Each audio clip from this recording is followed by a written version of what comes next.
In the tapestry of life, where every thread holds a story, America in black and white emerges as a haven for the voices echoing through the heart of our communities.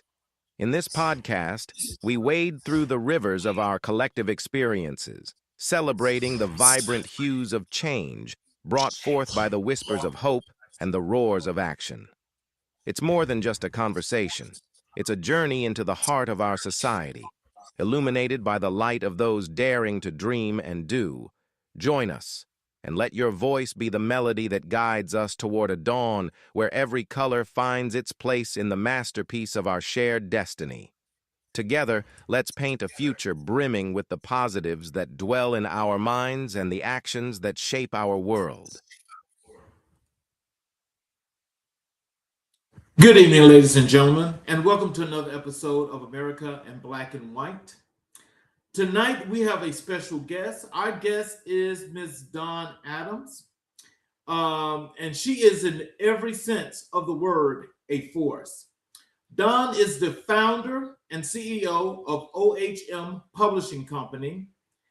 This is an independent publishing house. She established in 1998. Nearly 30 years of building, nearly 30 years of believing, nearly 30 years of lifting voices that deserve to be heard. She is a certified life and business coach. She is a two-time International Impact Book Award winning author, a distinction earned not once but twice in 2025 alone. And of all of that were not enough, she is the host of the Cafe Talk podcast, where she brings the same warmth, honesty, and faith-rooted conviction that defines everything she does. Let's bring our guest to the stage. That is going to be, here we go. Hi, Dawn, how are you? We can't hear you.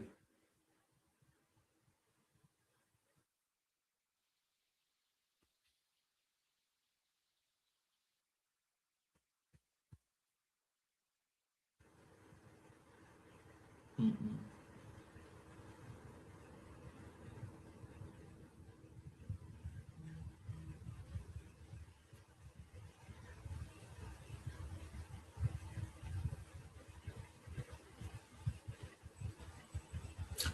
Can you see if you can go out and come back in again?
I'd like to say thank you to each and every individual that's on with us. I apologize for the technical difficulties. We will get this straightened out as we're going to have Dawn to actually come back in to the show. I'd like to thank each and every individual that's actually here right now, that's actually watching this show. Can you hear me? Yep, I can hear you now. Okay. I tell you, this technology, we can't live with. I don't know. I'm going to try and live without it soon. It's a lot. I apologize. You check everything, you just can't get it right sometimes. Well, I'd like to welcome you to the show. Is there anything you'd like to say to the audience before we actually get into the show?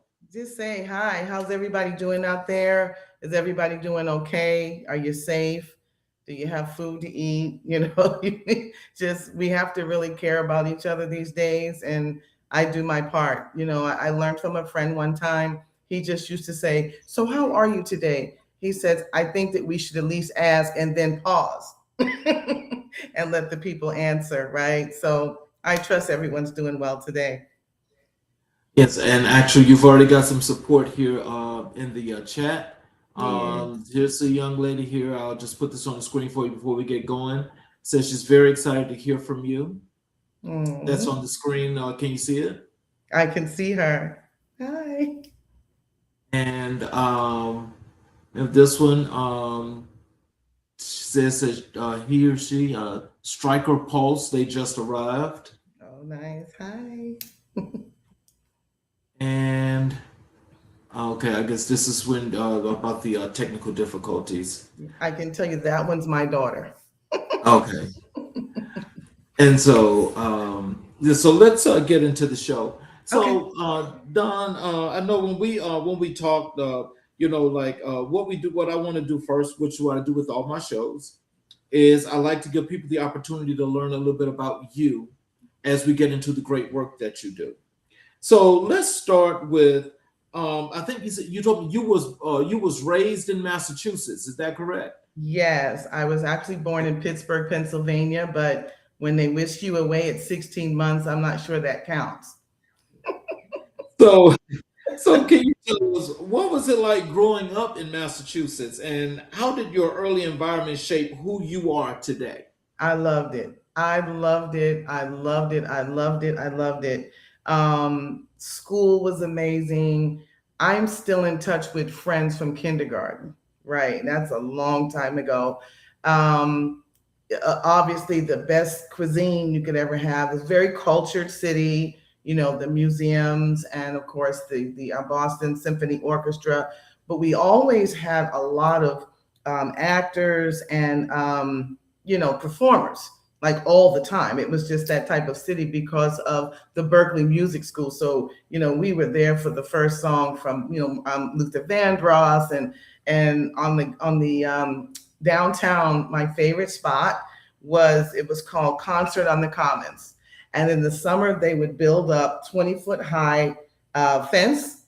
And you had to pay to get in, but if you brought your wine and your basket and your friend and sat on the grass, you could hear Diana Ross, you could hear, anybody that they brought to the city. Just very beautiful, romantic place, surrounded by some of the best education, MIT, Harvard. You couldn't lose. I had a wonderful experience growing up in Boston.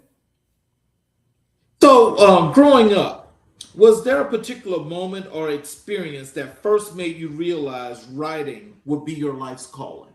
Mm.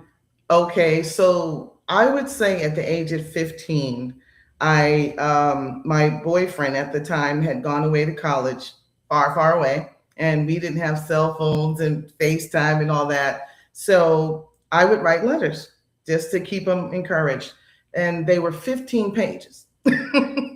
Oh wow! Yes, and so it wasn't, and then I had other friends, if they had gone to the service.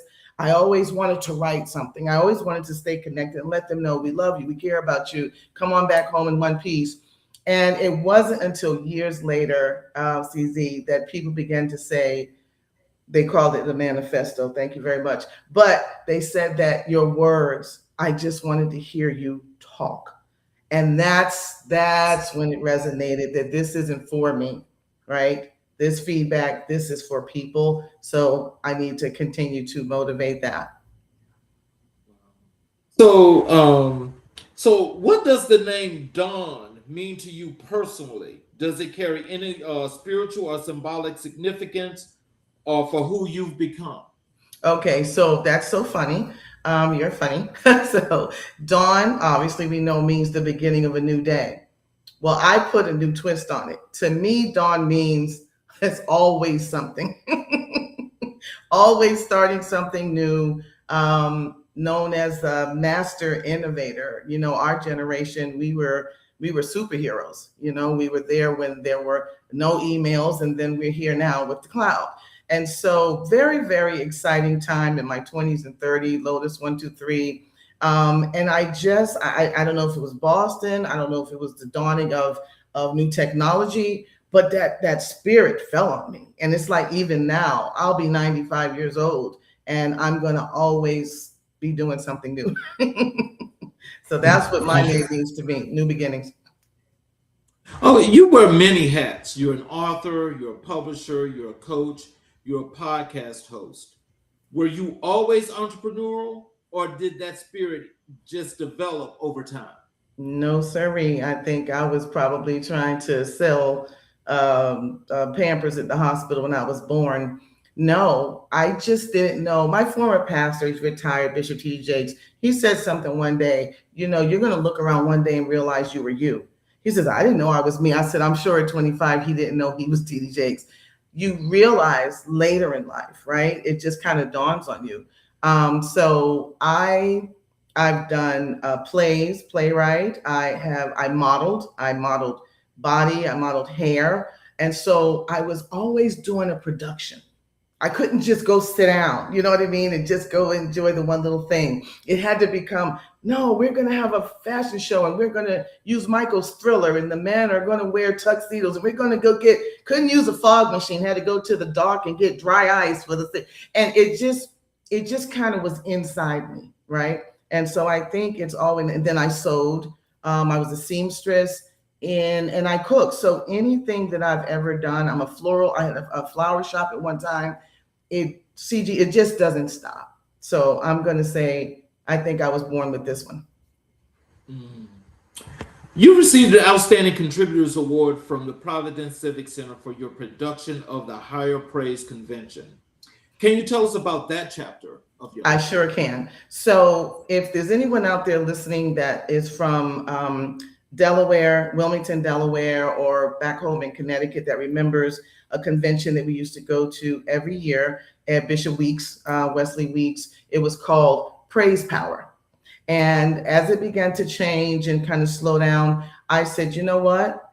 We don't have to stop here. He taught us for years what to do. We know how to do this. Get some good speakers, get a good venue, and just make it professional. And so that's what I did. Our church at that time, my husband at that time, we were pastoring a church.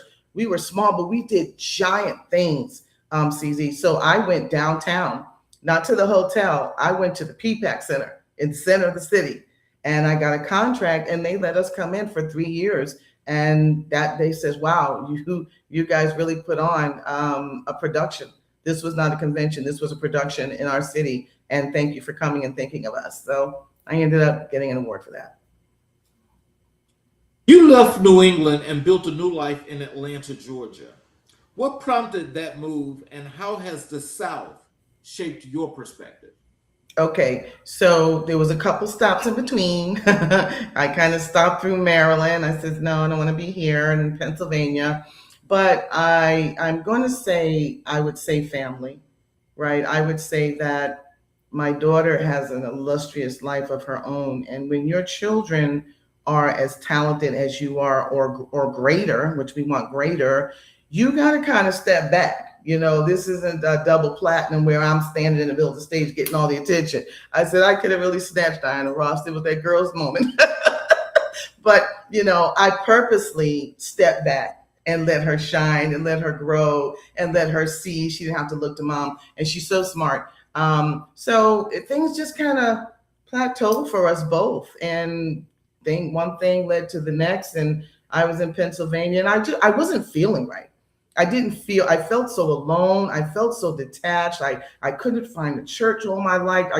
It just wasn't working. And then someone made a suggestion one day that said, well, Christina's, why don't you go to Atlanta? And because I'm a Northerner girl and I'm kind of spoke forth, right? I didn't know if this would be the place for me, right? I didn't know if I would come down here and act right. and be nice. And I still think there's a timing factor with that. But yeah, it was that. I came and I love it, CZ. I love Georgia. You can bury my bones here. I love Atlanta and everything that it brings. What is the one thing in Atlanta that stood out most to you that you like most? Okay, this is going to sound silly, but it's the Mercedes-Benz Stadium. Really? I came down here, much like the illustrious Tabitha Brown, and I came down here and I drove rideshare for Uber and Lyft because I wanted to learn the algorithm. I started my own transportation company, Sugar Enterprises LLC, and I picked up my own clients. I was driving down the street one day, there was something here, and I took them. And when I tell you that is a monstrosity of a building, I came around a corner, very unassuming, and bam, it's just like I said, oh my God, it scared me a little bit. It's structure. I'm going to say that the buildings, and I love how they're so creative with their venues. I've eaten at restaurants that I swear are lodged in a tree. So, when people say Atlanta's not a real place, it's a real place, but it's real creative. Yeah. So you graduated cum laude with your MBA from Walden University. How did education serve as a foundation for your entrepreneurial journey? Well, okay, so earlier you and I, we talked about the other two, and some people get tired of hearing all the things I do. The associates in social work, I knew that wasn't for me, but I knew, something has changed, CZ, in my generation, right?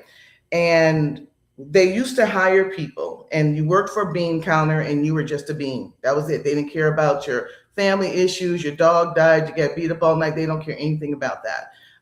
There was one room with the word payroll on it, and you were a number, and that was it. Well, as I got older and I began to listen to some of the anguish, the mental anguish that was going on, I wasn't used to hearing this on the job. I said, well, we've got to do something different. When you hire someone, you hire the whole person. You hire what they went through last night. You hire what they're going to go through tomorrow. You hire their kids, their husband. And it just touched my heart. And the Lord dealt with me and said, get your master's degree later, but I want you to learn human development. I want you to know different people and culture so that you can work in all types of rooms. Then after I got that, I said, well, I like to be in business. I've done it on my own. I didn't get a bachelor's in business, but I said, I kind of figured it out on my own. So now it's time to master it. And if I were to tell young people anything, do not go from a bachelor's degree right into a master's degree program. It's to master. You don't even know if you're going to like it. Just get your job, get in there, your accounting job, whatever you're going to do, get in there, love it. Then when you love it, you will develop a personal integrity for your clients, for your customers, for the world, to be an expert at what you do. So I consider myself to be an expert at everything that I do because that's the time and effort that I put in. So. What has been the single most defining moment in your personal life that influenced everything else you've done professionally? Okay, it's all going to pull together. I would have to say when I worked as a young girl at 18, I started working in Boston, Massachusetts. And it's just nothing like it. A young African-American girl that had the best of all worlds, working with millionaires and billionaires that just loved me and encouraged me. And I'll never forget. So, not having a father at home and that old story that I don't get into, but it's the truth. Anyhow, young people need someone. A girl needs her father. She needs a father. And I just can remember David Enton and his boss. And on every job I ever had, they always saw something in me and pulled me to the side and said, you need to go to school. You need to do this. You need to do that. So it's just that Bostonian way. Like, we just like to stay on point and on top, professional wise. But also, I think that parenting is a profession.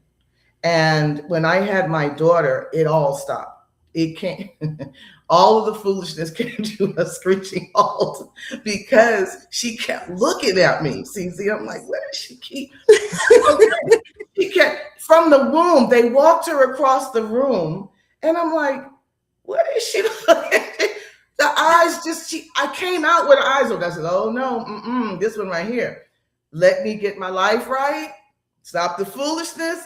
because she's learning already to watch her mom. And not too long after that, I gave my life to Christ. So thank God for the timing. I said she didn't have to know the foolishness. But I would say that she would say everything that she is, everything that she has learned and everything that she knows. She says, I only remember you in a suit and a briefcase, Mom. Everything that I am in business is because of you. So I tied those two things together because I think that they're both equally important and they do cross reference. If you could go back and speak to your younger self in Boston, what would you tell her? Tell him yes. Okay. Okay. So I'm assuming that this is for the boyfriend that went far away. Tell him yes. Mm-hmm. And this is actually the first time that I've ever come out and said that. And it's for so many reasons. When God has a purpose in your life and you misalign with it, you misalign with it. And sometimes it was a blessing. You get afraid, you don't know what to do.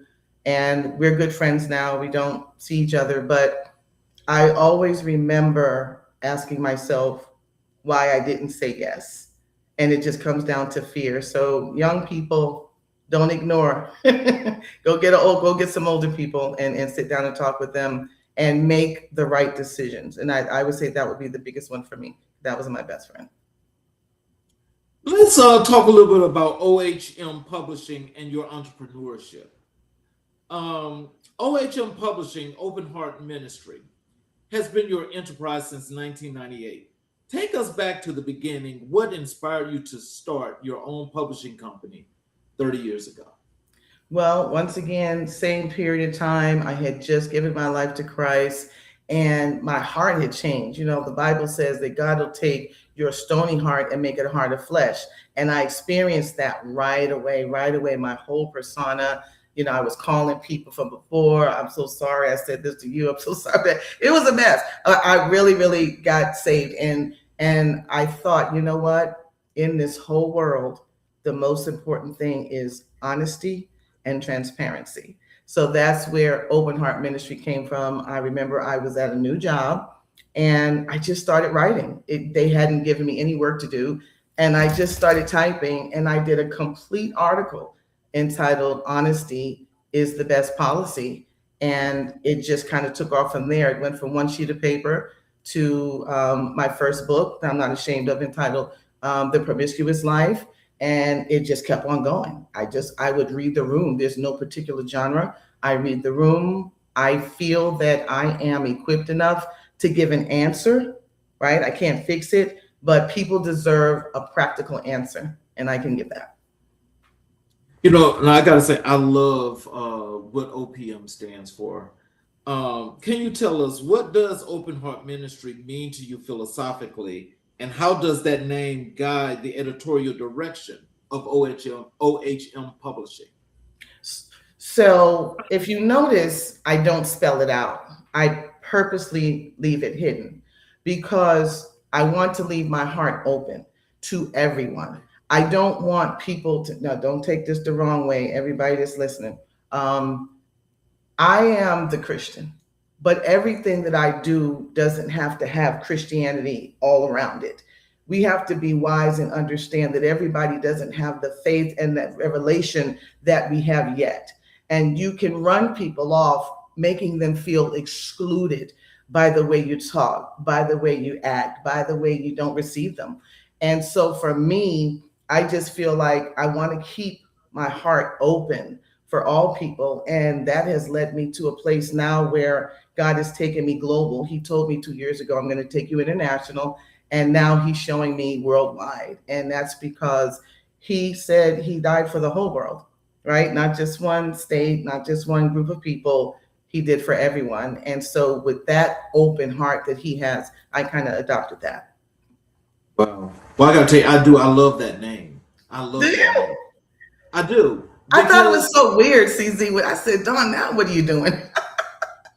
But, because, as I think about it, and especially with you having those initials, OHM is what made people come to find out, well, what is that?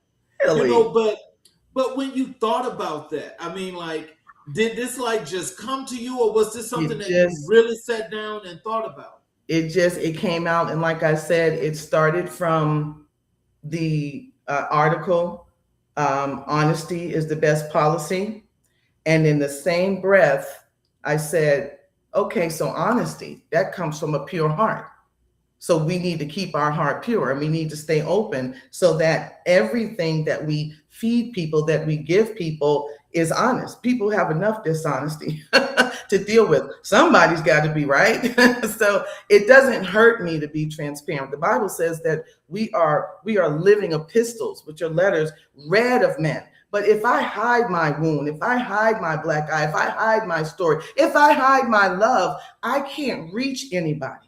I can't tell 21-year-old whoever, sweetheart, that, I think you need to just say yes, okay, and take it to you. Took a chance on that other thing. And so you see how it goes. And transparency is it for me.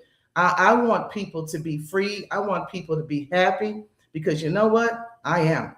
And it didn't come overnight, but I got there. And when I got to great peace and happiness, I said, there's nothing else but to just build upon this. And so you go from being a dependent to independent to intradependent.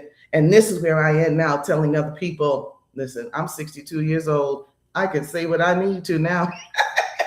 Yeah, okay. I have lived the life. Yeah. So, here's a I think you said this is your daughter. She was saying that that's beautiful. Yeah. She's that's my little sidekick, road dog. She's a good girl. So, independent publishing was incredibly difficult in '98, long before social media, print on demand, or digital platforms. How did you survive and thrive in those early years? Okay, let's start with one of my books that I wrote years ago. I have 8 books that are retired because I don't keep things around that are not relevant. One book was With These Hands, right? And I was studying the Bible, avid, front to back. I started from Revelations and went backwards. And that was unique because I wanted to focus on what was relevant. But I actually did it myself. I do everything myself. I am the do-it-yourself queen. I'm going to fix it. My running joke is Rome wasn't built in a day because they didn't ask me. I am going to figure it out. And anyone that knows this, she's not lying about that. So, see, my first book on a brother's typewriter. I typed so fast, I had to sit back and let the keys catch up. But I was determined to finish that book. I had to learn. We have all this fancy stuff now in Word. We didn't have. I had to flip those pages. I had to figure out, I had to manually center the page numbers. And this was my favorite part. I figured out if I wanted 100 books, I had to create 50 sets on 2 sets on 1 page. I would go to Staples. They would copy 50, cut them in half. That's 100 books now. But I didn't want anything I say I'm going to do is going to be an excellence. I didn't want it stitched. I didn't want it hole punched. I didn't want any of that. So I said, I want my book to be perfect bound.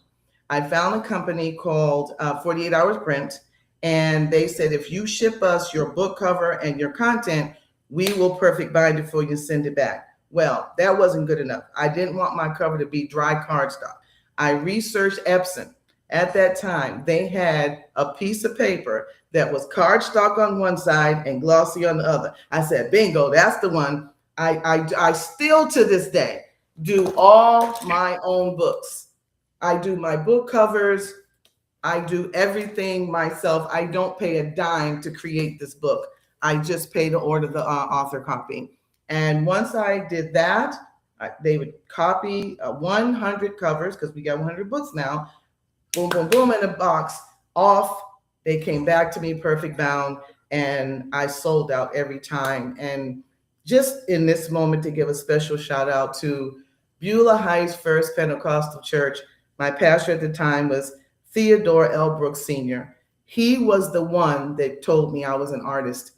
I was walking out the sanctuary one day, and he called my name over the sanctuary and said, hey, Dawn, How much is it costing you to get these 100 books? Oh, about $110. He said, Natalie, she was the secretary at that time, write Sister Dawn a check for $110. He told the congregation at that time that this sister here is an artist by rights and support her. And no matter where I went with my books from that day forward, if I set the table up and I wrote the book, they knew they were going to get OHM, they knew they were going to get transparency, and they knew that they were going to get a rational answer for the issue for the day. And I would sell out. So it was a lot of manual work, Cece. It was a lot, but it was always worth it. So with with your first time authors at OHM, what does it mean to you to open doors for emerging voices? Oh my God. It makes me feel like grandma. These are babies. These are our babies. So this is my baby. This baby is going to create other babies, which makes me the grandmother. I recently went to a book signing and I met a woman, I'm not mentioning any names, but she was an older lady that had a wonderful book in her. And the Lord touched my heart and said, help her. And right now she has her book, first time in her life, on Barnes and Noble. And it felt just like being a grandmother to pass the baby. So when your children have their baby, they give it to you because you're proud, but you've got to give it back to them, right? So to be able to tell people this, everyone has a story to tell. Everyone has a story that deserves to be told and to be heard. And when you believe that, you'll just start writing. And where I am now, I'm teaching new authors how to also be self-publishers. Stop making excuses. Stop worrying about New York. Stop worrying about New York and just get started. Start your own publishing company. Get out here. I am on Barnes and Noble. They have a system that is absolutely free for authors. All you have to do is just upload and print. They will send you one author copy. And authors, we don't pay the full price. So this only cost me about $13.65. This is a hardcover with colored pictures in it. That's an expensive book. You couldn't go to another publisher and do that. And I'm not going to, because you know why? At the end of the day, I'm going to do it myself. Wow. As a CEO, what are the biggest misconceptions aspiring authors have about their self-publishing industry, about the self-publishing industry? That they can't do it. That they can't, I don't know what else to say, that they can't do it. Can't's not in my vocabulary. I hear it come up first. They don't think they're worth it. They don't think their story's worth it. And so I got to start here. I can't even go here. I have to start here with some of them and get them to understand you are worth it, your story's worth it, and you can do it. And if you sit with me an hour a month, I can show you how. Doesn't take anything away from me. I think that process is what I think a lot of people think are like really is so detailed that they probably won't get the concept, is what I'm thinking. Because I think to be an independent artist, I think is the way to go. And I'm sure that that's probably what you tell your clients. But when they actually come to you and they want to learn the process, how do you really get them mentally focused and ready for that process? I don't. I push them in the pool, CZ. I don't. I don't have time for that. I say, pull out your laptop, open it up, log into your Gmail account, create an email that has your name, .author in it, and let's get moving. That's it. I push them in the pool. I don't give them a chance. I say, just start writing. Just start writing. It doesn't matter. The titles will come later. Just start. I can help you with the titles. But honestly, a lot of them, once I push them in the pool, they swim, because no one's trying to die. And no one's trying to deal with me telling them every day that you can do it and you're going to do it because you need to do it. Because this is not about us. This is about somebody else back there.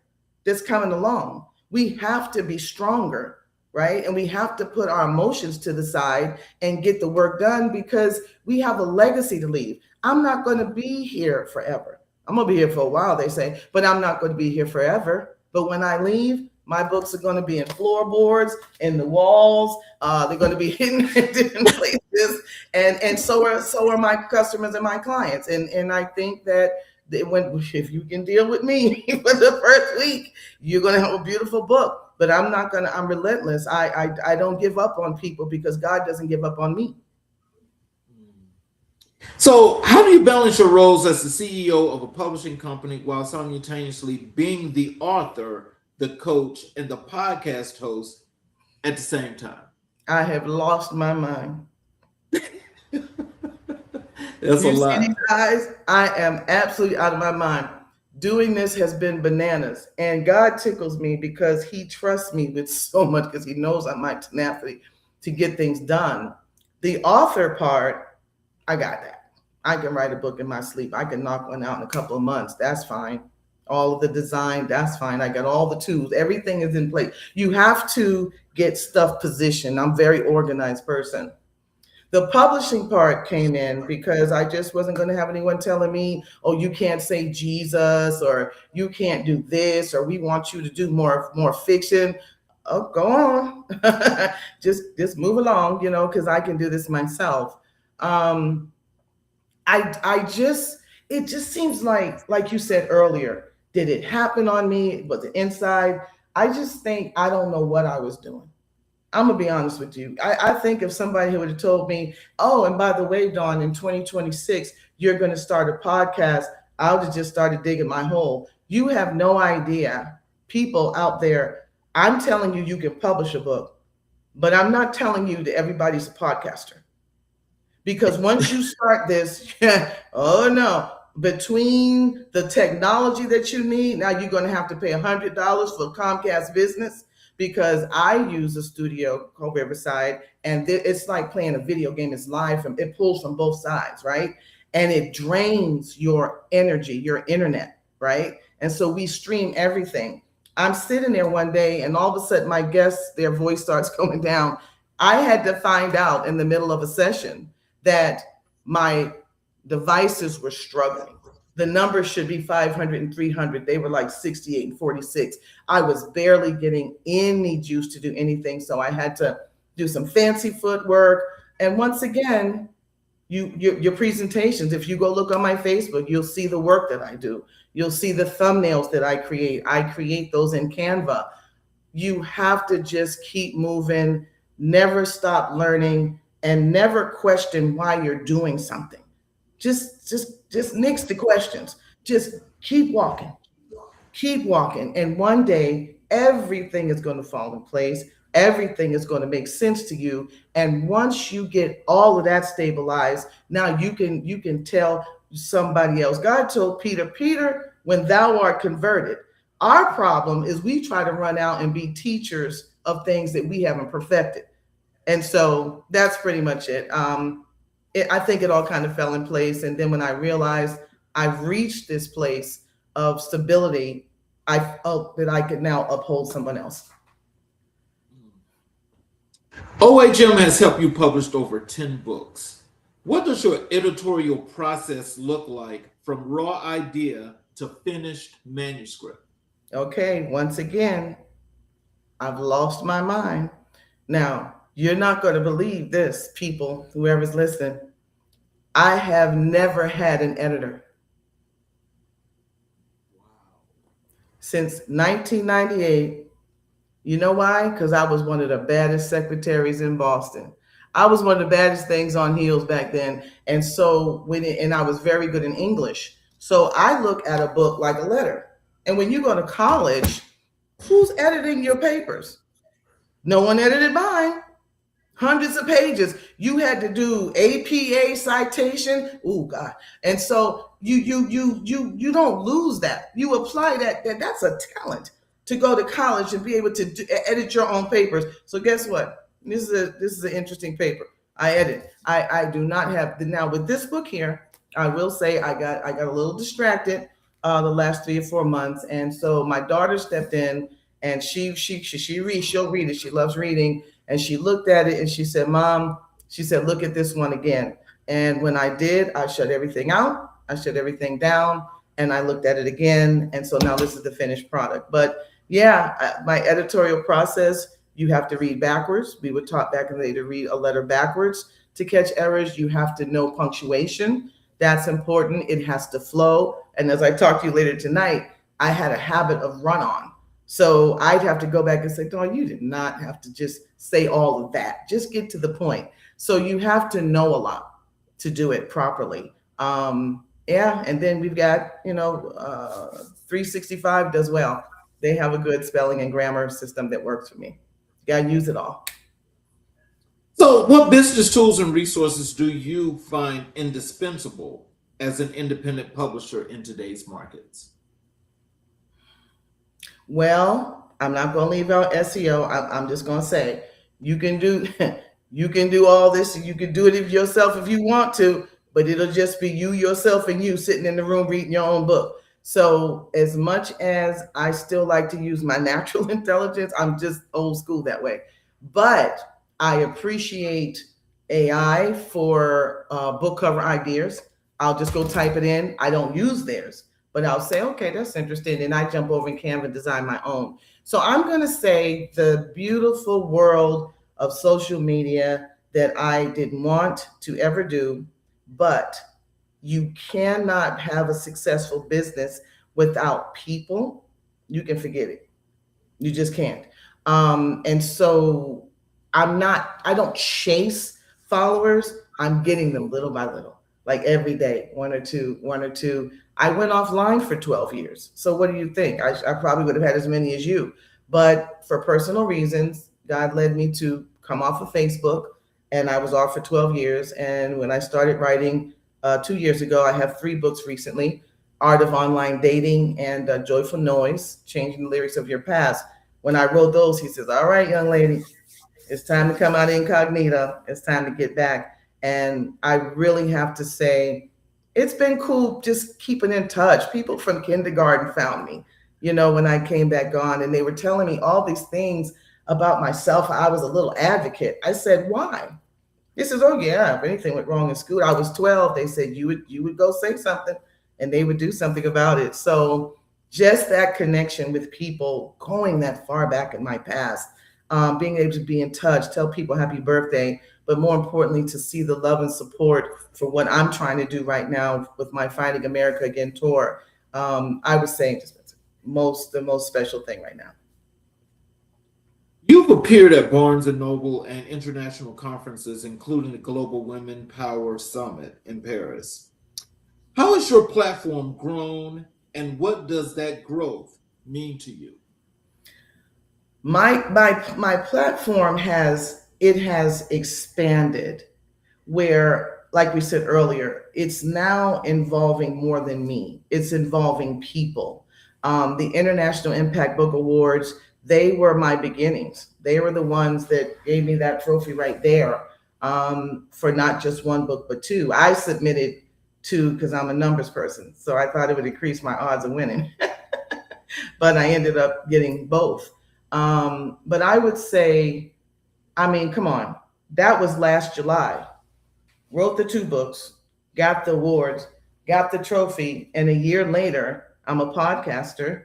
And I'm getting ready. I might as well go ahead and tell it. I talked with them yesterday. You all will see it. I'm getting ready to start acting and filmmaking classes next month with a well-known actor. I can't say his name yet. I could, but I don't want to yet. Just for ruin the surprise. When did this happen? How did this happen? Why did this happen? Who even imagines? And I said, me acting. And then I thought about it. I said, yeah, you can do it. But really, it's more for film. I have a book that I thought it was a book, Ishmael and Isaac, Family Reunion, Turning Broken Homes into Blended Families. But it's really the script turned out to be a modernization for what I call Christian and Islamic fusion. I believe that there's going to be a coming together of those 2 groups of people. And this story is a beautiful story of two young boys, brothers that were separated and against their will, that missed each other dearly and loved each other still, and they found each other on a college campus. And that's just a little bit of the story. Oh, I got to ask you something about that, because in today's time, that's really interesting, and that's an interesting storyline in itself. How would you think that Christians and Islamic people or religions would actually, how do you think they would come together? What did you think about that made you come up with that? It's going to be love. See, let me make this very clear. I make things today. People like to say, oh, this and oh, that. How would you have felt, okay, when you grew up and someone said, that's your half brother, but he can't come to nothing. And by the way, when he was little, his mother and they were asked to go on up the road. That would make me feel sometimes. I mean, we have to just be honest about the true story. You got to know the story. It's right there in the Old Testament. I'm not mad about it. But what I'm not going to do, I'm not going to act like that they're not my half brother. I'm not going to sit up here and try to act like that they don't belong to Abraham. I'm not getting ready to do that one and get in trouble with God. God said in his word, I have sheep that are not of this fold. And one thing about me, Mr. CZ King, I ain't scared of nothing. I don't care about what people think about other people. I know that God loved me when I was a wretch, and I would have some kind of a nerve to go around here pointing my finger and judging people and not liking someone because we're not all the same. Don't you think God knew what he was doing? We got all kinds of fruit. So why everybody had to be the same? Why did humans have to all be the same? That is not what's going to happen. What I love about God, though, he lets us do our thing. He lets us say our stuff. But at the end of the day, he's the Father, right? And at the end of the day, the Bible says the earth belongs to him and everybody in it. So we got to just kind of slide to the side and let him do what he does best, and that's be God. And he's able to use me. I'm sort of like a modern day activist through my writing. But I do believe it's going to be love. Yeah. So what is your long-term vision for OHM Publishing? Where do you see it in the next decade? I'm going to be honest with you. I'm getting a little sad about that because I don't believe I'm going to have the time to publish for other people. I believe that I might be able to have an online school where I could teach people how to be a self-publisher, but I really think I'm going to end up in filmmaking. Wow. Yeah. Well, you know what? Yeah. I want you to know that I'm gonna give you that congratulations in advance, because say it and it shall be. Yeah, I got there's two movies that I have. The first one, I already have it on my phone in iMovie. And the book that I wrote, Art of Online Dating, people ask, what made you write that? I said, because I was online dating. Okay, never mind. But for 13 years, I ended up turning into a ministry. I ended up ministering to my brothers and talking to men and trying to help them to understand how to understand a woman and, things that help and things that don't help. And it was amazing. I used to wake up and write letters to them, and they'd be saying, oh my God, I'm gonna go find my kids. I'm gonna go back to my wife. It was bananas. When I tell you, Jesus pulls me into some stuff. But I do it, and I love what I do, but I really do believe that it's going to be film writing, Art of Online Dating. It's entitled Online. So my filmmaking company is it's Riverstone Films. That's my trademark, and that's going to be. It doesn't have to be modernized because that's where we are. But I did ask God why that one. I said, I'm gonna get a lot of scrutiny for that one, right? Because people are scared. I said, let me tell you something. You ought to be scared of everybody. I don't care if you meet them in church. I don't care if you meet them at the gas station. I don't care if you meet them in the grocery store. People are going to let you know as much as they want you to know. It doesn't really matter where you meet someone. It matters if you know that God sent them into your life. And if you know how to do this thing the right way, just be safe. Why are you going out and doing all this stuff in the first day with a stranger anyhow? They tell you in small print what to do and what not to do. I don't teach for people to do it. But I know there are a lot of people, especially when it first started out, that have been happily married for 20, 25 years. So I used it for companionship. It was nice to have someone think of you and say, good morning, beautiful. How are you? How's your day? Praying for you, and go on their way. We have got to stop fostering loneliness. The Bible says it's not good to be alone. So if you just pick up someone just to say hi, let's just keep it on the phone. And if it goes from there, it goes from there, but stay prayerful. But that's going to be a movie that's going to be an interesting one for me to write. Let's talk a little bit about your work as an author and your books. Let's first talk about your award-winning book, Joyful Noise, Changing the Lyrics of Your Past. What inspired you to write it, and why did it resonate so deeply with readers? I got tired of hearing myself. I got tired of hearing myself complain about this happened, that happened, my mother, my father, my mother. One day I just got sick of it. I said, Don, ooh, you don't shut up. These people that you are still hurt by are dead. So what are you going to do for the rest of your life? So when you think about a lyric, you think about songs, right? Songs come from words. So we all have lyrics. Someone recently taught me, Jackie Collins, she's an author on here. She said, our voice has a vibration. So I have a vibration that my audience is going to respond to. You have a vibration you were born with that your audience is going to respond to. So, for me, I don't know. I just think that we need to just get ready for anything these days and stay ready. Your second award-winning title, Art of Online Dating, as you was just talking about that.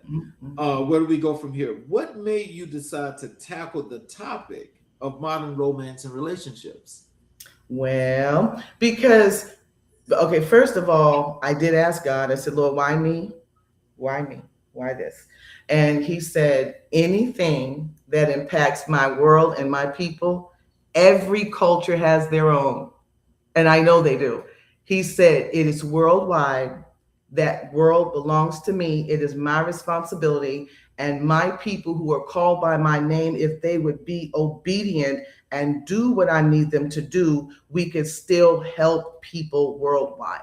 So it's a comfortable thing for me to talk about. Christians probably don't necessarily, okay, I mean, that's what you're doing. But I was called to be honest, and I was called to tell my story. And so, of course, you're looking for love. Of course, you want to be married. But after 10 years, I said, Lord, I don't think he's coming this way. He said, probably not. You're on here for another purpose. And I have helped men understand their purpose more than anything. You guys really get beat up. You do. I'm just gonna say it. Y'all do stuff, but you're different from us.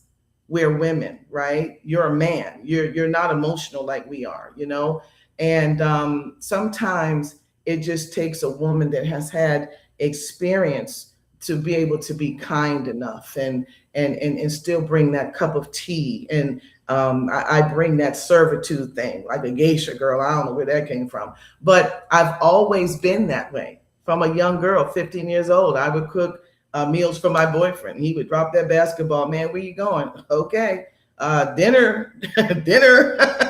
And so you got to acknowledge that we all have a purpose, and we have to give each other space to be those people. And I am very comfortable loving everyone. I'm comfortable talking to men. I'm comfortable talking to children because I believe that I'm holistic enough to get through to them, right? And to show enough love to impact them. And that's what this award is. It tickled me when it says it was the international impact. And that's exactly what has been happening internationally. If you can see it on my Facebook, I have people from all over the world.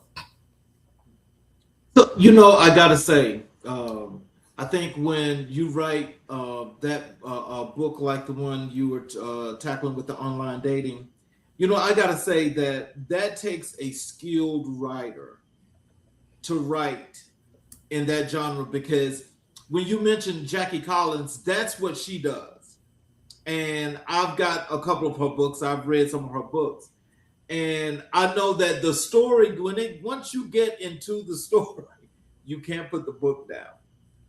Have you gotten any of those kind of remarks for feedback from your readers as to how that book was for them? Both, yes, both books came out at the same time. So I have one of my friends, she read it and she said, I I said, I never ask what people think because I think that you make people uncomfortable. You don't have to like my book. I'm going to write what I need to write. If you don't like my book and didn't get nothing out of it, thank you. Thank you for your support, for your patronage. You're just not my audience. That's what my pastor would say. He says, if you don't like to think, then I'm not the church for you. But I remember hearing people say, I just couldn't put it down. I said, so that's a good hook. I just couldn't put it down. And there was another person. I actually had flown up to support my daughter at an event in Boston, and they bought it up there. But on their way back home, I was surprised because this was a guy. And he said, oh, no, I have my book on the airplane. But my most favorite story. Oh, no, you got to hear this one. The most favorite story, and I can't name, there was a gentleman that he actually confiscated it from his girlfriend at the time. He was so intrigued with it, he snuck and took my friend's book.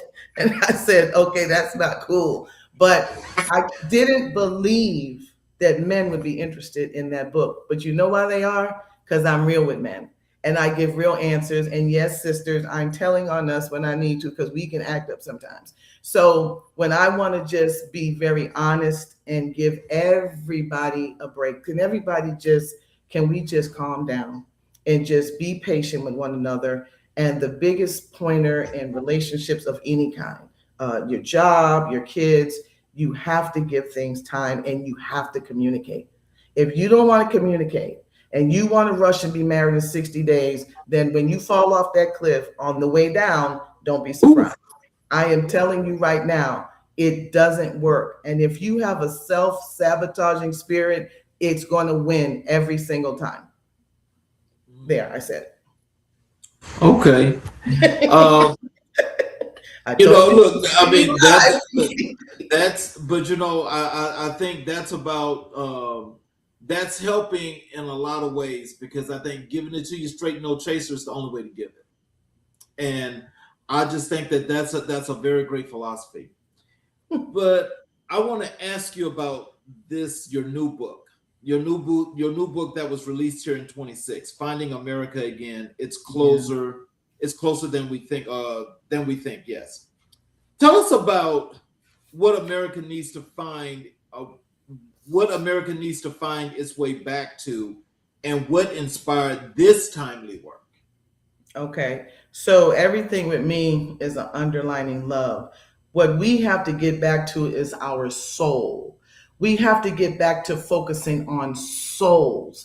Our soul, your soul, the neighbor's soul. COVID came and we got rid of souls. Get away from souls, don't talk to souls, don't breathe the souls, don't look at souls. And we were trapped in the house and we have lost our souls. We've lost our social skills.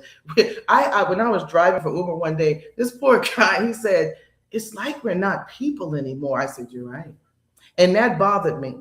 He says, it's like we're not people anymore. We'll just sit. I never seen it. They'll be at a restaurant. Everybody's looking down on a date, everybody's on their phone. We've lost connectivity, right? And one of my favorite, all of these chapters are mine, but the first one that gets me every time is called The Way We Were. Man, I go back to fire hydrants, splashes, and being chased by the fire department, turning them off, and block parties, and how the news of the day wasn't a domestic violence. It wasn't a child being molested. I was here for a better day. And I want this generation, the last generation, the next generation to know what it is to go to a park and not have to worry about being shot. Now, that's a lot. That's a bold statement to make. But we can find safe ways for our families to enjoy themselves. But we have lost each other. We don't even talk. Joggers. Oh, okay. Just, and don't get me wrong. I love dogs like you couldn't even imagine, but my God from glory, we would rather have a dog than a human any day. And I was almost there till I said, let me get it together. But we have to remember that human beings, we are God's most precious creature. He gave us dominion over animals, and I'm telling you, I love them, but I can't put an animal in the place of a dog. If I've got that much of a personality disorder, I need to go get some help. Ooh. Okay, look, we're gonna say that for another show because you know, I'm being honest. I've asked this of many people because I try to understand that. How do you love the animal before you love the human? So I'm going to explain this to you. This is why I said you have to balance it. Animals are innocent. They're more innocent than children because children are humans. They're going to grow up, their development, they're going to develop. An animal, I'm telling you, I had one. They bring an unconditional love that we all can benefit from. But shame on us that we can't get that as humans. Shame, shame, shame. So people said, I'm not going to be alone and I'm not going to be stressed out with you.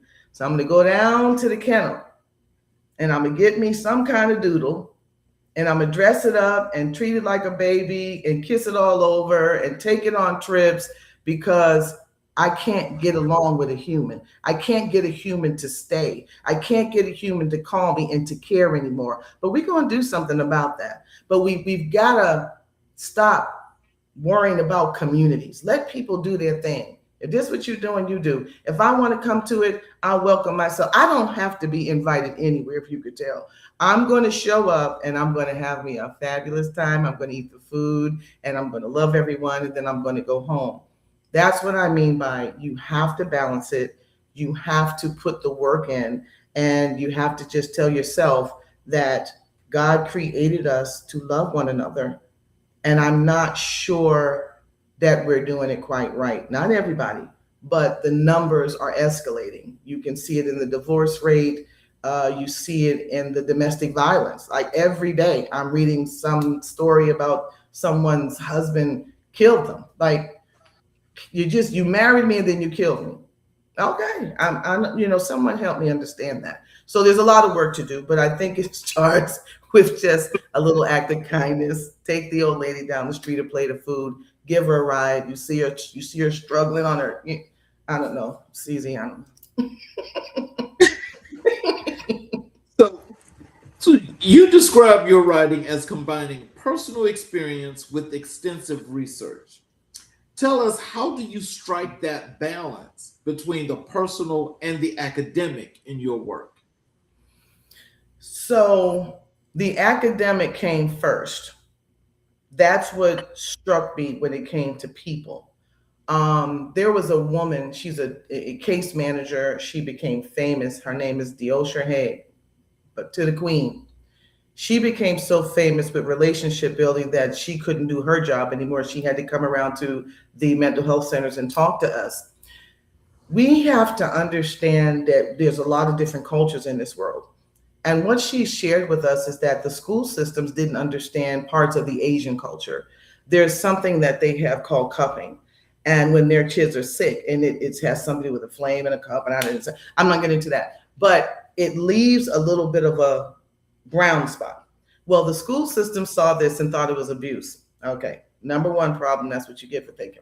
Number two, if you know anything about the Asian culture, they're not bold like us. Like they don't sit and stare you in your eye when they're talking. Their culture is that they're subdued. They look down a little bit when you're talking to them. But if you don't take the time to study cross multicultures, you will miss something every single time, with people. So it took that for me to get a better interest in people and what they needed from me. So when I got saved, I studied the Bible. I used to shut in the church 3 days, fast 3 days, put my baby with daycare, and I was serious about this. But I had a Sunday school book, and it was on Solomon, King Solomon, and I didn't read it yet. And I was on welfare at the time, which I swear I would never do. I said, no, I have enough skills, but God will deal with that. But I remember laying in the bed and saying, Lord, wherever I'm going, show me how to walk in and out before your people. It was then that I said, it's one thing to learn about others, but you got to know yourself. And I began to work on me, and it's taken decades. Absolutely. As some people didn't know me from back in the day, I didn't hold it and fold it. I had no idea what that concept was. I wasn't born with inhibition. I was not. I had to pray for it. And the first day that I actually used it, it shocked me. I called someone and said, I've got inhibition. I finally have glory, hallelujah. I finally have inhibition. I know how to just say, I know that's right. And you gotta be honest with yourself, because it gives people freedom. When people don't understand, just know we all have a crazy. We ain't even gonna leave me in that chair. There's something wrong with all of us. But you have to, like my pastor said, you gotta know you're crazy. And you have to be patient with other people's crazy. And you have to figure out how to fit, but don't stay there. Yes. Don't make an excuse. Well, this is the way about them. Your mama ain't here right now to rescue you, because if you do that one more time, so we have to self-assess. The Bible says, examine yourself. Stop worrying about everybody else all the time. Get you right. Peter, again, when thou art converted, then you can go and strengthen the brethren. But if you try to do that and you're not ready, it's going to be like the sons of Sceva. They're going to rip you apart. You have to be patient with you. You can't worry about what people think about you, what they say about you. Some people, unfortunately, met you in the middle of your progress. And when I used to hear responses, I would say, that's okay. That's what they think. Keep watching. That's what I said 20 years ago. I said, keep watching, because I'm not going to give up on me. And God's not going to give up on me. And everything is going to be all right. But you got to put the work in. You've written over 10 books, 8 of which have been retired.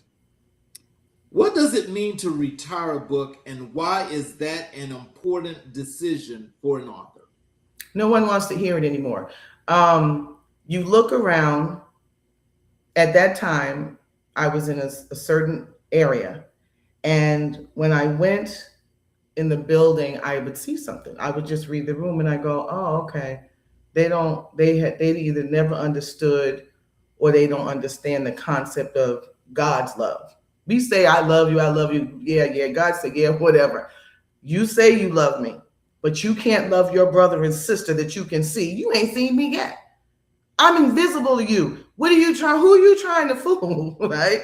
Who are you trying to fool? You can't fool him, and you definitely can't fool me. So I just wanted to help. I'm just being honest with you. I would go home and write. I wrote books called Forgive, Next, and I just wanted to help. I had the time to study, extensive study and research and fasting and praying. I had the time to do it. And I told myself, well, since I have the time to do it, I'm going to use this season in my life to get some real documentation, make it quick. My books were like 57 pages. People would buy them from church in the morning and be done by night service. That made me feel good, because number one, they were intrigued.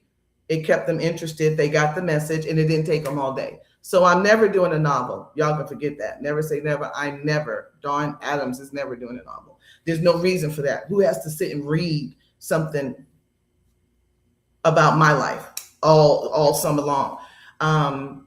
So I would have to say I've always been inspired by people, because I want everybody to know that God loves them and that they're helped.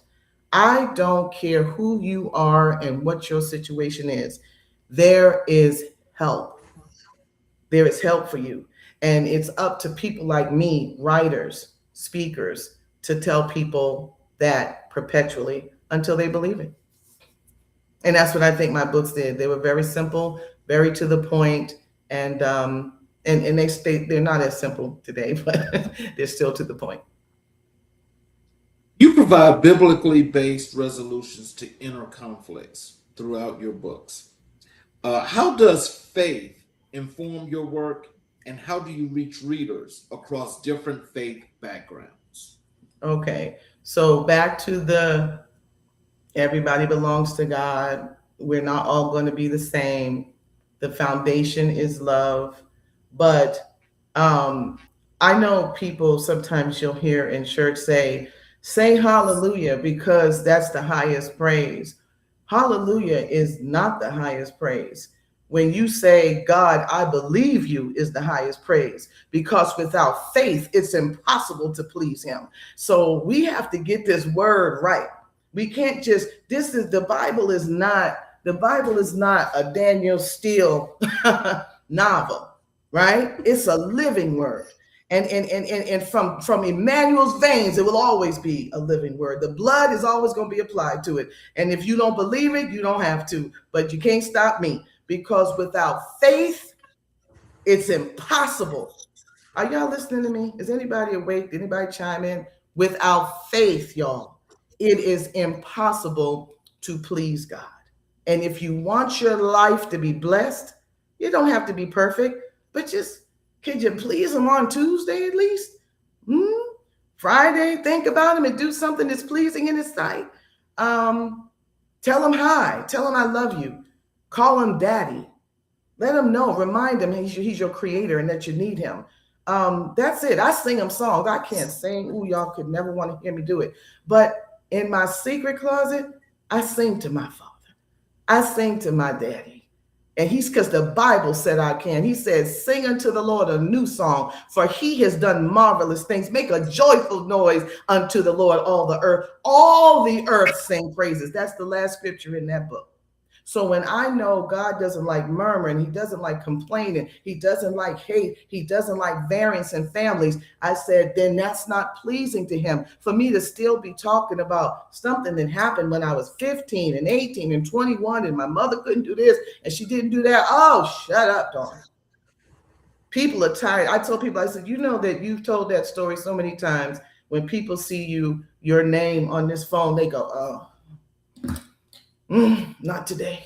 I don't want to hear the story again today. And so I said, let me free my people who love me, and let me change my lyrics. And when I wrote this book, CZ, I cried all the way through it, because all I talked about was the good memories and Christmas and the things me and my mother did. And there was no more pain on the inside. And I cried at the end. I said, I didn't write this book to sell it. I wrote it to be healed and to be free so that people can tolerate me. You know something? I got to tell you, that in itself is something that I think a lot of us should resonate with, that part of what you just spoke, because, it's I guess maybe, do you think that means that maybe they're not touched with some people aren't touched with their inner selves, as to why they're missing so much, and that's why that void is there? What do you think they can do or should do in order to get right, get to that? That's easy. Y'all listening? Tonight before you go to bed, you say God, and you don't have to look up in the ceiling. He's not in the ceiling. You just, in your heart, you say, Lord, I can't do this. I can't do this without you. Help my faith to increase. When that happens, you can't read the word of God without faith. Please don't. It's no sense. Absolutely none. You're wasting time. Ask him first to increase your faith, right? Something on the inside of you will make you hungry to feed that faith, that word, right? You get in there and you will find, like a smorgasbord, all sorts of things. Unforgiveness. He told us to forgive one another 490 times a day. I promise you, you're not going to be around me to aggravate me 490 times in one day. But in the event we're lost on an island, and you do, I'm going to be crossing off. That's 360. Okay, what you going to do next? He means what he says, and he's extreme because he knows that unforgiveness, it creates a root of bitterness on the inside of us. It, like a plant, the roots, you can't see it. You can't see unforgiveness, not until you're plucked, not until you're triggered, and then you're like, oh, they're still mad about that. Please let that go. It's not healthy, and this is where a lot of our health problems are coming from. Just that internal, just let it go, man. Like, what is the problem? Go on with your life. Go do something else. The Bible also says, as much as life within you, live peaceably with all men. I say your out clause is this: as much as life within you.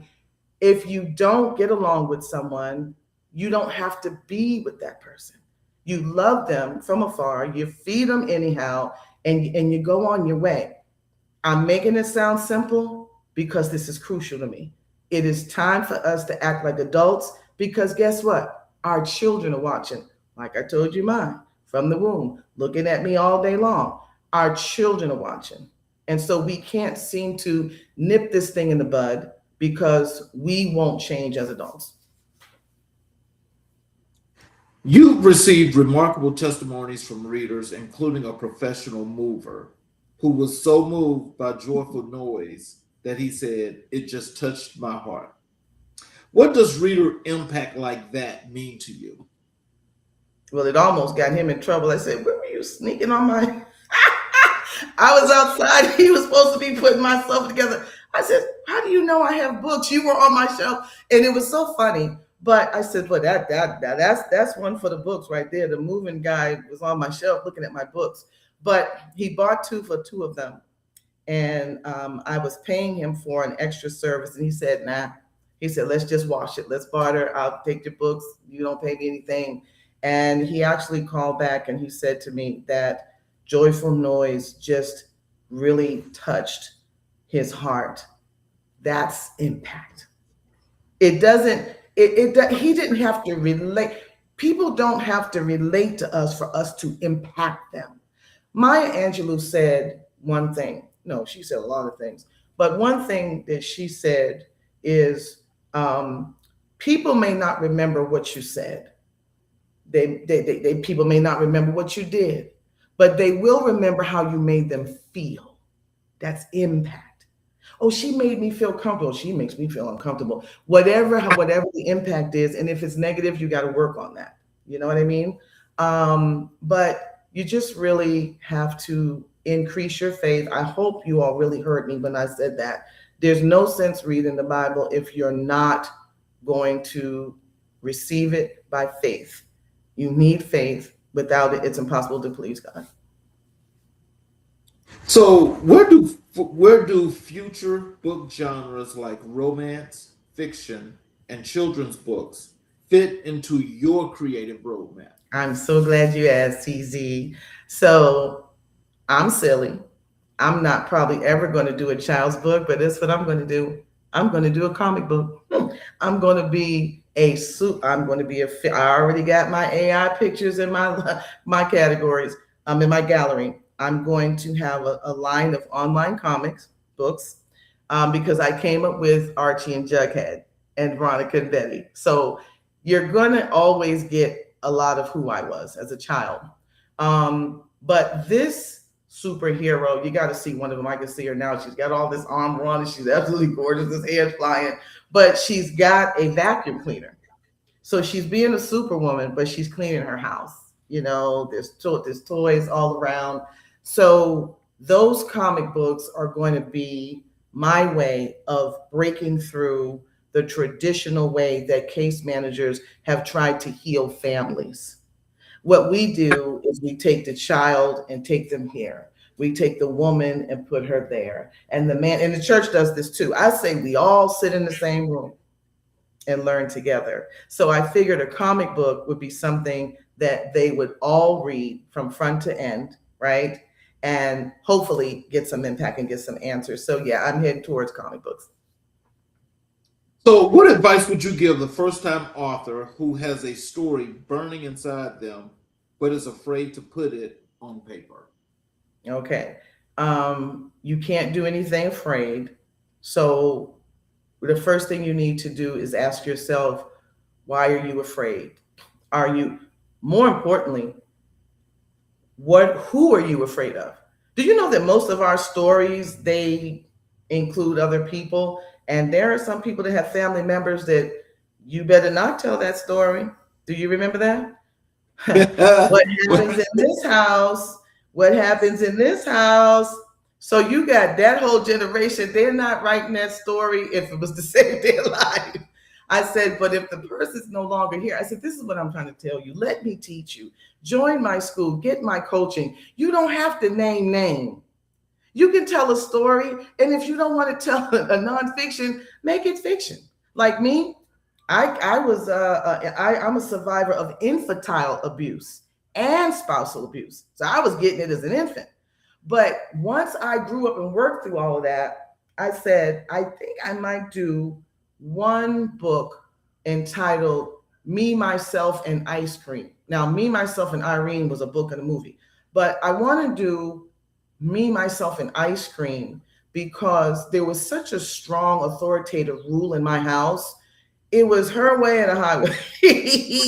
You couldn't have the kind of ice cream you wanted. You were going to eat Cocoa Puffs, this, and it was going to be one of everything we were all going to eat. But with children, because the personalities are all different, sometimes you got to lighten up. Let them come over and pick out the ice cream they want sometime. It's not going to kill them. It's not going to kill them. So me, when I got grown and was able to go to the store, honey, and buy my own ice cream that I wanted and keep my butter on the table and my ketchup in the cabinet, that's when I knew that change brings about change. But just don't get caught up in your pain. Don't get used to abuse.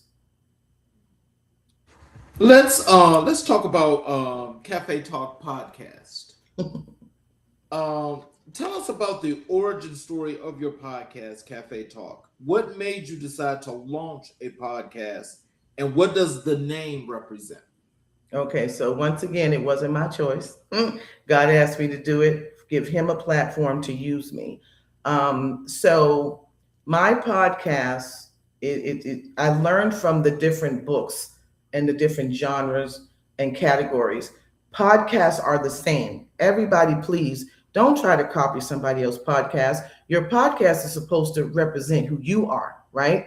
And so I like good, real, transparent stories that impact. And if you went back and watched every last one of my episodes, they were great, real, true stories that impact people. I get good responses to them.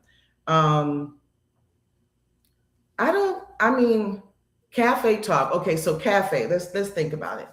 A cafe is a quiet place. It's a calming place.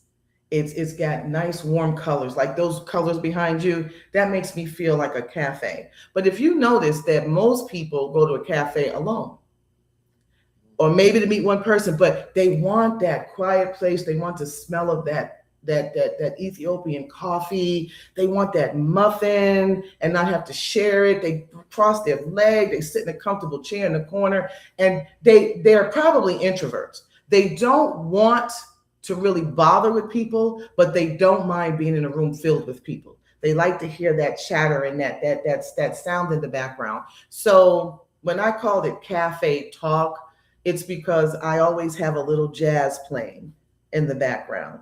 And see how you got your cup? I don't want people starchy. Bring your cuppy, bring your tea, bring your muffin. You can take a bite while we're talking. Come on, let's keep it real. Let's have some fun with this. But it's also real talk, right? And I'm unique. I am growing towards live, but I don't know which segments. I don't think they're going to all be live. I think I'm going to pick maybe one Sunday out of the month where I go live. I just want to see it work for me because I'm so used to pre-recordings. And like I say, I used to go back and listen to them and say, oh, no. So the podcast for me is not for me. It's for the audience. So the people that come on my podcast, their story has to line up. right? It has to be, there's usually stories that overcome, right? I'm not a grief counselor, so I'm not good. No, I'm not good with someone that's still hurt. It's terrible. But people know me. I just said, I mean, can you get over it? Like, what's going on? But that's because I changed. That once was me. But once you come out of something, you can't really go back. So I know when books and stories align and the information, like I've got mental health counselors that have come on. There's a woman that she wrote a book that talks about working too hard, and she almost lost her life. She almost died. She almost died working so hard, working for money, trying to be so perfect. And these are real things that are going on. There are 45-year-old beautiful Black queens since I've been here, news reporters. Oh, she died of a heart attack. Died of a heart attack. We're dying too young because we're living lifestyles that are out of our reach, and we're killing ourselves over lifestyle and money. And I don't know, keeping up with the Joneses. I haven't met them yet, right? But we really have to start taking, I would say, better care of ourselves and focus on the things that are most important. And I mean, it's just, I could go on, but that's what Cafe Talk is. It's, I hear a story, I read a book. Most recently, I met a gentleman. He's a master in AI. I don't do it, but he does it. He's a master at it, and he does all fiction. And I love his stories. I just fell in love with his stories. And I wanted to bring him on because why? It's relevant. I don't care if I like it or not. I want people to understand certain things about AI. AI doesn't have a soul. AI is going to take your information and add something and sell it to somebody else. I need you to understand. Do you know where your information, that document goes when you hit the button? Do you really know where it goes? That's why I don't do it for my content, because I don't need anybody distorting my story. You can't tell my story, you know? But I brought him on because he just brings such a different twist to it. And he does such a beautiful artwork with it. Yeah. So, what topics and conversations does Cafe Talk center around, and who is your ideal listener? My ideal listener, I'll start with them. There's someone that has gone through all the steps of, okay, hurting, healing, and knowing that there's more to them that meets the eye. They need that nudge. They just need some practical, illustration, practical information. How do I get out of this? How do I get out of that? How do I take care of myself better? Yeah, so that's my ideal listener. And I got to tell you, CZ, I don't know how it has happened, but almost all of my guests have been in alignment. They have brought on a powerful story. Just amazing.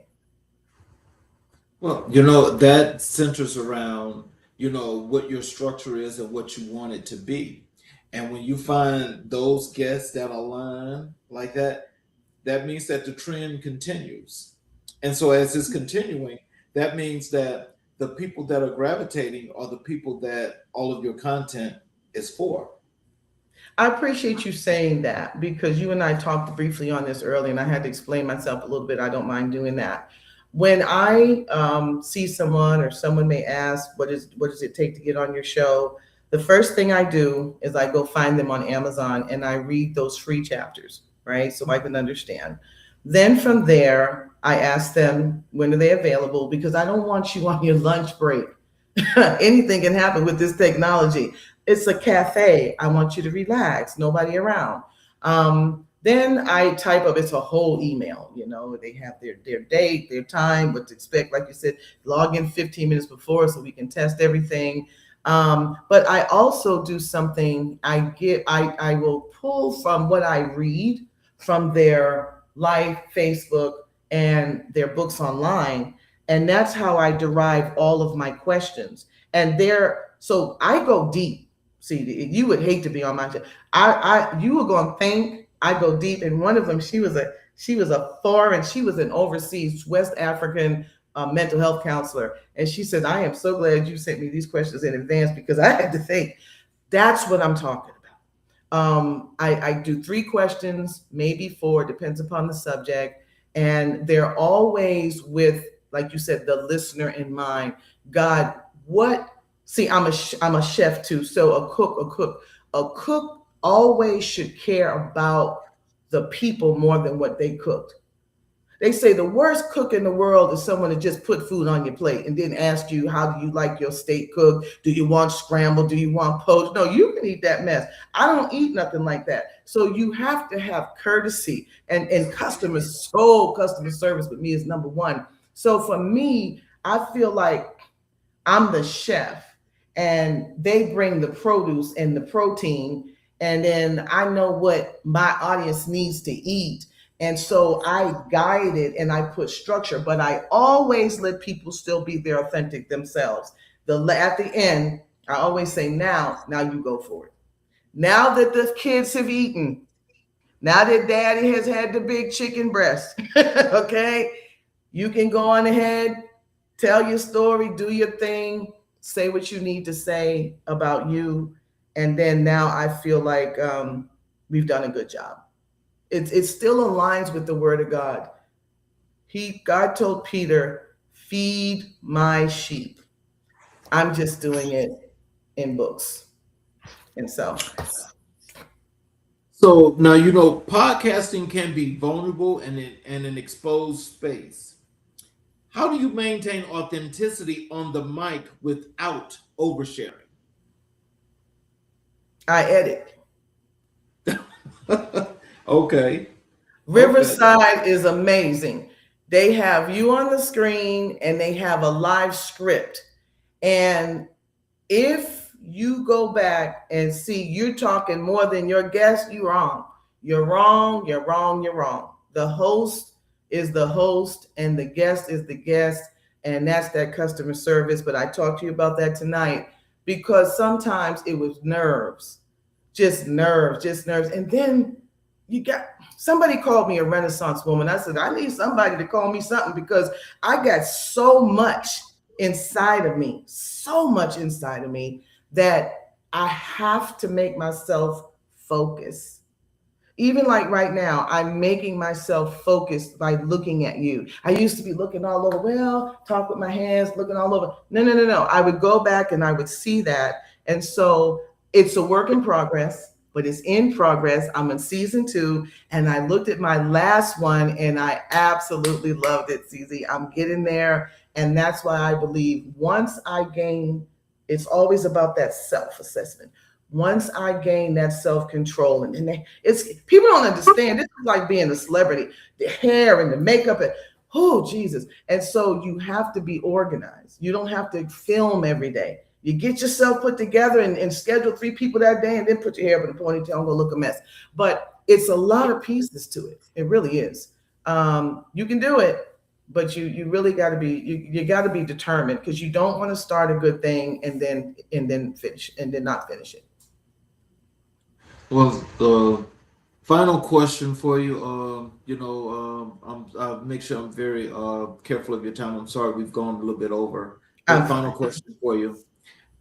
You've shared that distractions almost derailed your destiny without giving too much away for listeners who haven't tuned in. What was the nature of those distractions and how did you overcome them? Okay, I hope y'all are ready for this. My distraction, in the short story of it, I know my father loved me. That's a sitcom jingle. Okay. I know my father loved me, but he couldn't. He wasn't allowed to. He wasn't allowed to be with me and love me directly. I felt that in my life, his absence. So I looked for love in all the wrong places. I misunderstood me wanting a dad and just wanting that male voice to tell you something to do or not to do. I mixed that up too much with relationship. So I spent a lot of time looking for love in the wrong places. And I guess that's why God said, enough, enough. this girl is about to get some love. And I remember one thing that he said to me, and I know that's what my problem was. He said to me, if you would chase after me like you chased after men, I'll blow your mind. Mm. Oh, wow. Mm, mm. Yes, he did. And today my mind is indeed blown. And it doesn't mean I don't love and don't want to love again, and I don't want, but what it means is that that's some big shoes to fill. Yes, it is. It Yes, it is. That's going to be some big shoes to fill. But God said to me, He doesn't desire that I be alone. I said, well, you're going to have to drop him out of a parachute and hit me on the head walking down Powers Ferry Road, because I have a peace that this world didn't give to me. And I used to hear older women say, girl, I wish I would get married again. And I said, well, I'm glad that I reached that contentment, but I still don't believe that it's good for us to be alone. Right. And so I'm going to take advantage of these next couple of years and focus on my books, hopefully get this, book turned into a film, get myself situated. And then I'm looking to be swept off my feet and taken to Greece and Sydney, Australia, and Japan, and just have a good time traveling the rest of my days with someone that I love. So, with us coming to the end here, what are some words of wisdom and encouragement you'd like to leave for our audience? Tell them how to connect with you via your social media, your website, how to get your books, all of those good things.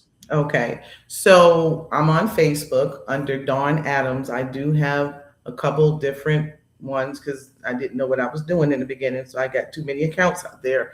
But you'll know the one that has the most amount of followers. It's not a whole lot right now, and it's going to be the one that looks like me now. You'll see my face. My books are www.booksbydawn. I try to keep it simple. My name is Dawn, like the dishwasher liquid. Booksbydawn.com. You can, on my Facebook page, you'll just be able, that's the quickest way to just DM me and let me know. I am currently taking clients for life and business coaching, but I feel like I'm leaning more towards business because I want people to have generational wealth.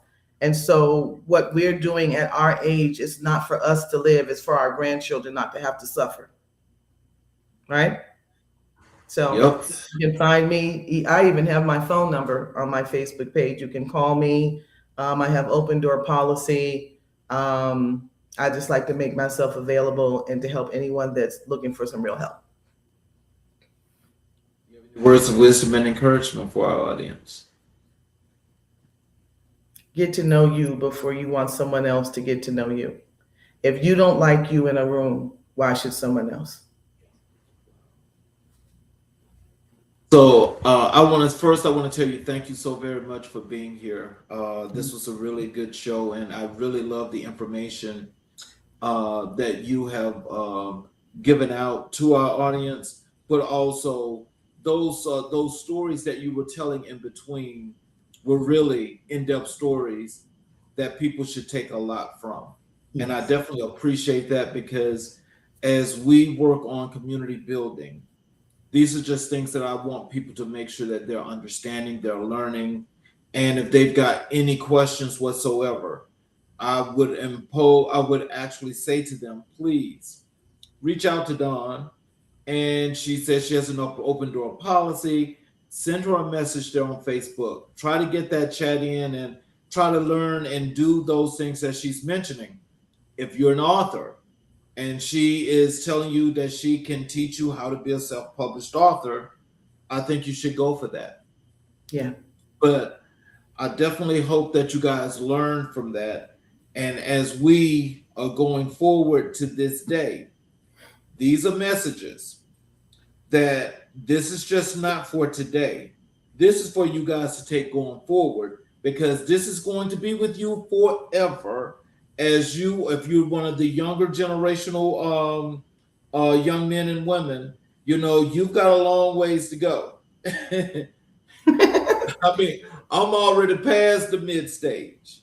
So for us to shoot this wisdom to you is for you to get, for you to keep, and for you to use. That's the whole premise. But you know something, CZ, the joke's gonna be on you if you live to be 110, because I'm seeing an awful lot of it. So I'm living like I'm living like how they used to turn the meter in the car back. I feel like God has turned, I feel like I'm going backwards, spiritually and mentally and even physically. But just one more thing that I wanted to say to people. There's a lot of lonely people out there. Just know that God fills all space and time. You may not see him, but he's an omnipresent God, which means he's everywhere. He's right here. He's right there with you. But if you haven't had a human being tell you that they love you and mean it, I want you to believe this. I love you. I want you to feel loved. And I don't want you to ever think you're not worth love. I love you. If nobody else told you that, Dawn told you that. And you can take that to the bank.